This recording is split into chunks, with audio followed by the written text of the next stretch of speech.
আসসালামু আলাইকুম। আমি নাটোরের মেয়ে সুমাইয়া আক্তার আছি আপনাদের সাথে। আশা করছি আল্লাহর রহমতে যে যেখান থেকে আমার আজকের ভিডিওটি দেখছেন সবাই সুস্থ আছেন, ভালো আছেন। আমরাও আলহামদুলিল্লাহ আল্লাহর রহমতে অনেক ভালো আছি। বরাবরের মতো নতুন আরও একটি ভিডিও শেয়ার করতে যাচ্ছি আপনাদের সঙ্গে। আশা করছি আমার আজকের ভিডিওটি আপনাদের খুব ভালো লাগবে।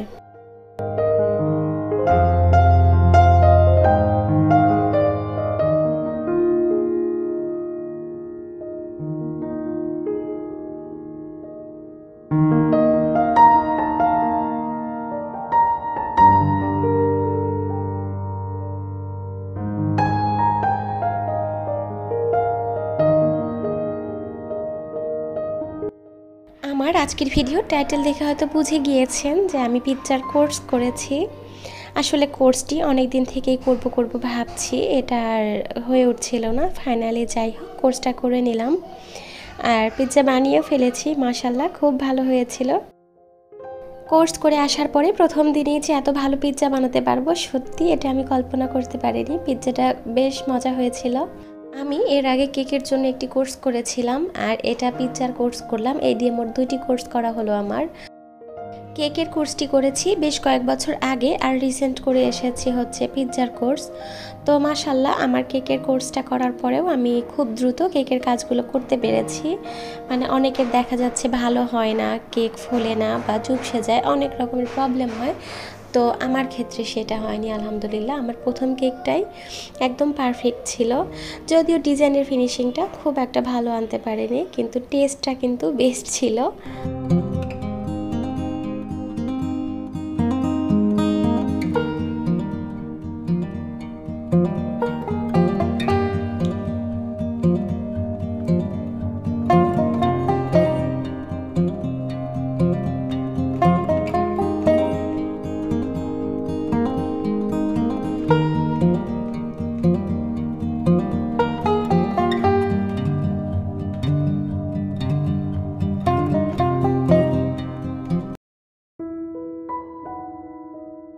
এই পিৎজার কোর্সটি করতে আমাদের কাছে টাকা নিয়েছিল 650 টাকা করে।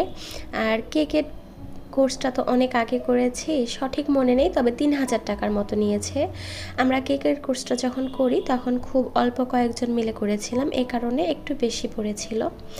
আর যদি আপনি অনেক কয়েকজন মিলে একটা কোর্স করেন সেই ক্ষেত্রে একটু কম বেশি করে যাই হোক দেয়া যায়। তবে লোকজন বেশি হলে একটু কমই নেয় ওনারা যারা কোর্সগুলো করায়।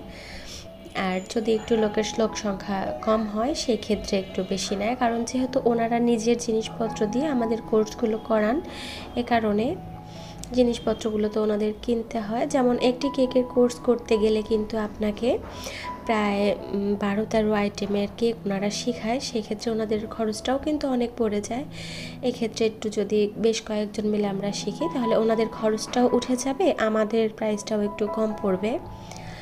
এটা আসলে ডিপেন্ড করে, এক এক সময় এক এক রকম। তো আমি যখন কেকের কোর্সটা করি আমাদের কাছ থেকে একটু বেশি নেওয়া হয়েছিল, কারণ আমরা মাত্র অল্প কয়েকজন ছিলাম সংখ্যায়।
যদি এখনও পর্যন্ত আমার ভিডিওটি দেখে থাকেন আর ভিডিওর কোনো অংশ যদি আপনার ভালো লেগে যায়, প্লিজ আমার ভিডিওটিতে একটি লাইক দিয়ে দিবেন।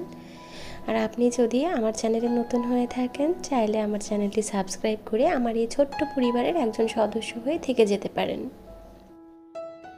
যারা এখনও পর্যন্ত আমাকে সাপোর্ট করে আমার এই ছোট্ট পরিবারের একজন সদস্য হয়ে আছেন, তাদেরকে অসংখ্য অসংখ্য ধন্যবাদ।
যেহেতু নওগাঁতে থাকি, নওগাঁরই কোনো একটা সুনামধন্য জায়গা থেকেই কোর্সটি করেছি, সেই নামটি আর বলতে চাচ্ছি না।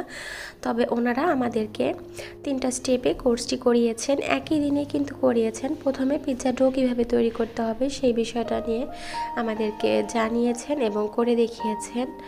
আর দ্বিতীয়বারে পিৎজা টপিং কীভাবে তৈরি করতে হয় সেটা, এবং তৃতীয়বারে রয়েছিল পিৎজা সস তৈরি।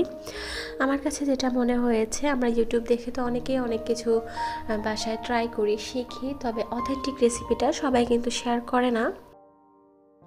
আর ঠিক এই কারণেই দেখবেন, ইউটিউব দেখে কোনো একটা রান্নার চেষ্টা করলে, কোনো একটা কিছু তৈরি করতে চাইলে 100% কিন্তু সফল হতে পারে না। 80% মানুষই আমার মনে হয় এটা বিশ্বাস করবে।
পিৎজার সেটআপটা কীভাবে করতে হয় আজকে ডিটেলসে সেইটাই দেখিয়ে দিলাম। এছাড়াও যদি আরও অন্যান্য কিছু আপনারা জানতে চান, চাইলে আমাকে কমেন্টে জানাতে পারেন। পিৎজা ডো কীভাবে তৈরি করতে হয় বা পিৎজা টপিং কীভাবে তৈরি করতে হয় ইত্যাদি বিষয়ে যদি জানতে চান, তাহলে আমাকে কমেন্টে জানাবেন। আমি নেক্সট ভিডিওতে ইনশাল্লাহ আপনাদের সঙ্গে শেয়ার করার চেষ্টা করব।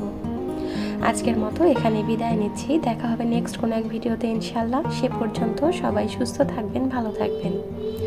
আসসালামু আলাইকুম।